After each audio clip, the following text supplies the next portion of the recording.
Il y a un moment pour méditer et il y a un moment pour boire.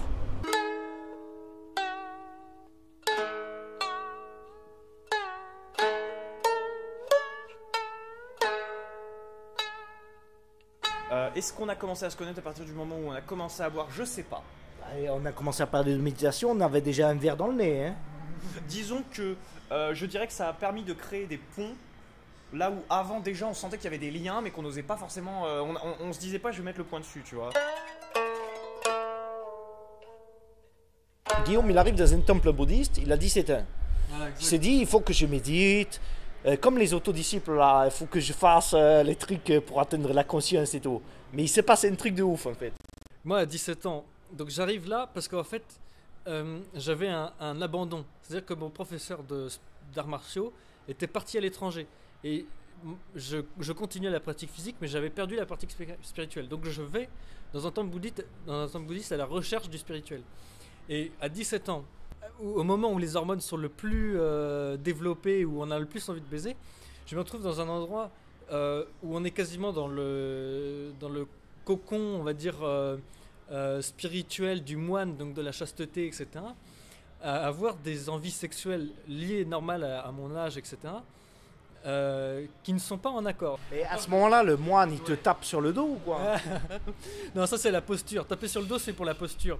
C'est parce qu'en fait, quand tu médites, pour avoir la posture la plus parfaite, il faut avoir le dos droit. Et en fait, il faut ressentir l'axe qui est intérieur, qui vient vraiment du sommet du crâne jusqu'au coccyx. C'est les 7 chakras, ça. Ouais, ça passe au niveau des chakras. Et donc ça, il faut vraiment le développer, le mettre en alignement. Toi, t'as ressenti le truc alors? Moi, ce que j'ai ressenti, c'est le décalage.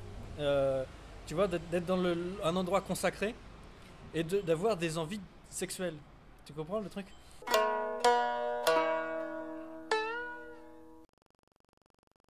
Sentant que tu n'étais pas Voilà, à ta exact, place dans exact. ta pensée, comment t'as géré? En fait, le truc, c'est que on parlait de, par exemple, regarder le train qui passe en regardant ses idées défiler, etc. Mais là, dans ce cadre-là, c'est pas ce qui est le plus efficace quelque part. Donc, je lui demande comment est-ce que quand on se sent en décalage, quand on sent qu'on n'a pas les idées, qu'on n'est pas axé sur quelque chose, comment est-ce qu'on peut réaxer sa méditation? Alors, c'est quoi la méthode? Et donc là, il me parle de faire quelque part comme dans un ordinateur, c'est-à-dire de mettre des petites fenêtres. Donc on a la poubelle, on a les messages à lire plus tard et les messages à consacrer tout de suite. Et donc, en fonction des idées, donc tu es en méditation, il y a des idées qui passent. Donc par exemple, si c'est une idée sexuelle, imaginons, là c'est pas le moment, tu la mets à voir plus tard. Donc plus tard, tu reviendras sur ton idée et tu te diras, mais qu'est-ce qui fait que j'ai des trucs, tu vois, à ce niveau-là. Voilà, tu le mets en attente. Mais en l'annotant, en disant c'est parce que gna gna gna. Voilà, tu te dis, là il se passe quelque chose, je le mets ici, Tu sais que le simple je reviens. de côté fait que Voilà. tu vas y revenir après. Voilà, exactement. Est-ce que tu as le droit en méditation de penser comme si c'était vraiment un ordinateur? C'est-à-dire visualiser que tu cliques sur l'élément? Si, en fait, en méditation, tu peux faire sur le ressenti, sur la visualisation. Si ça t'aide, tu vois, de visualiser quelque chose, eh ben, faut le faire. Tu vois, faut utiliser tout ce qui est en notre pouvoir. Les Africains catholiques, ils disent oui, on vient avec le diable en soi pour accéder à Dieu parce qu'on est persuadé que Dieu va purifier notre diable. Qu'est-ce que tu en penses de ça? C'est un truc de ouf. Bah, ce qui est marrant, c'est que c'est extrêmement différent de toute la pensée de nos sociétés européennes qui vont avoir tendance au contraire à te créer quelque chose qui te dit qu'il y a des choses qui sont mauvaises en toi et que tu ne dois pas les accepter et plutôt les combattre. Mais ce qui fait qu'elles restent en toi et que pourquoi est-ce qu'on a créé au final la psychologie et la psychanalyse? Est-ce que c'est pas au final à un moment une réponse ponctuelle par rapport à une forme de société dans laquelle tu dois tellement internaliser le démon qu'à un moment, si tu vas chez le psychologue, c'est pas tant pour simplement le châtier, tu vois, le châtier à coups de fouet, que pour simplement déjà prendre conscience et refaire venir à ta conscience ce démon, parce qu'en fait tu vas mal mais tu sais pas pourquoi. Donc est-ce qu'à un moment dans ce truc là tu as réussi à le voir, ce démon là, tu vois? Déjà, il y a plusieurs trucs là dans tout ce qu'on vient de dire. Déjà, il y a ce dont tu parlais par rapport aux Africains. C'est vrai qu'ils ont une vraie sagesse à ce niveau-là. Je pense qu'il vient vraiment de leur païanisme. Et alors, tu viens pas forcément à la méditation par par une pensée entièrement positive. C'est-à-dire que tu vas peut-être venir à la méditation par quelque chose de plus matériel, c'est-à-dire que tu veux à la base, par exemple, je sais pas, attirer des femmes ou faire encore d'autres trucs. Et finalement, putain, elle est chiante la meuf. Elle te connaît celle-là? Ça me semble pas, non? Ouais, ça faisait longtemps. Ouais. Moi j'étais là, en train de tenir. Cette merde, il y a une meuf qui vient de taper à la fenêtre pour draguer Guillaume là.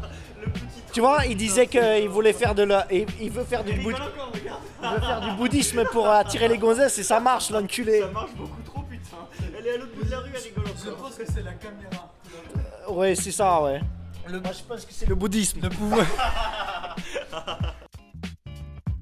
Et moi ça fait 5 minutes que j'essayais de tenir en regardant comme ça. Regardez qu'est-ce qu'elle voulait. Elle me regardait comme ça. Elle kiffe Guillaume.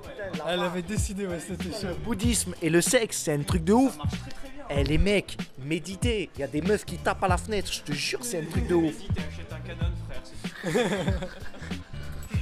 Bon, vas-y, finis alors avec le truc là. Eh ben alors, putain, où est-ce que j'en étais moi? Des intentions saines, mais. Tu viens pas forcément avec des intentions saines, mais petit à petit tu vas transformer tout ça. Donc c'est à dire qu'au début tu veux devenir meilleur sur certains plans, et c'est purement égocentrique. Mais finalement tu vas dépasser tout ça. Tu vois, au bout d'un moment, au début tu travailles pour accéder au désir de ton ego, jusqu'à vaincre ton ego et à travailler pour complètement autre chose. Donc résultat, la technique de visualisation de la boîte mail, c'est un truc autorisé. Voilà, on en revient, ouais, c'est l'idée d'imaginer que tu peux mettre dans la poubelle ou en attente, etc. C'est quelque chose d'autorisé. Et c'est quelque chose de tout à fait pertinent et qui fonctionne très bien. Et c'est valable, on parle de méditation, mais c'est aussi valable en auto-hypnose ou dans d'autres domaines, parce qu'en fait c'est des domaines qui se relient. En fait, tu vas regarder le train qui passe, le fameux train. Donc c'est toutes tes idées, toutes tes pensées. Donc là-dedans, il va y avoir des trucs qui vont revenir. Il va y avoir des wagons, ils sont de la même couleur, tu vois.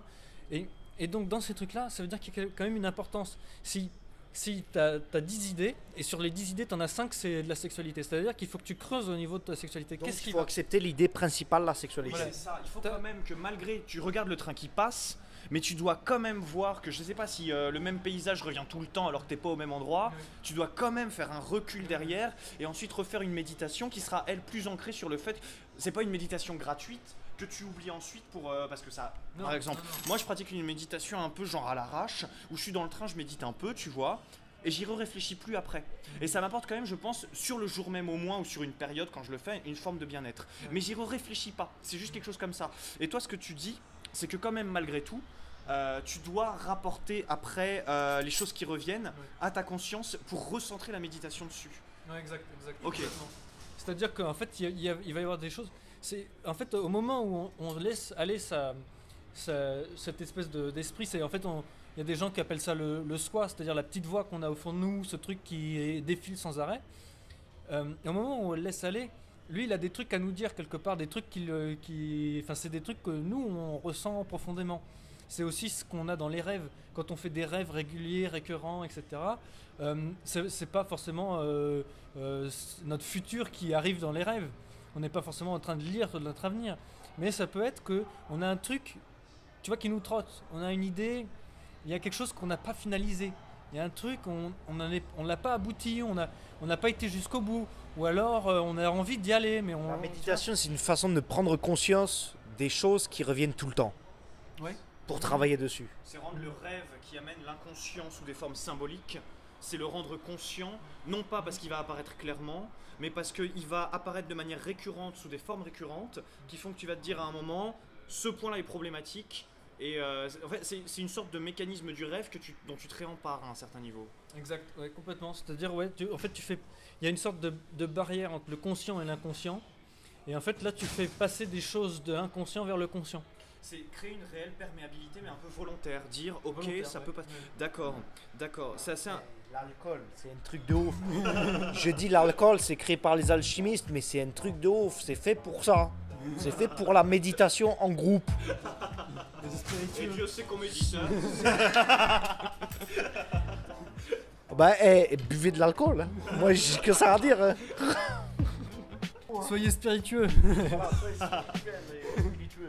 Putain, la vache, il m'enchaîne là.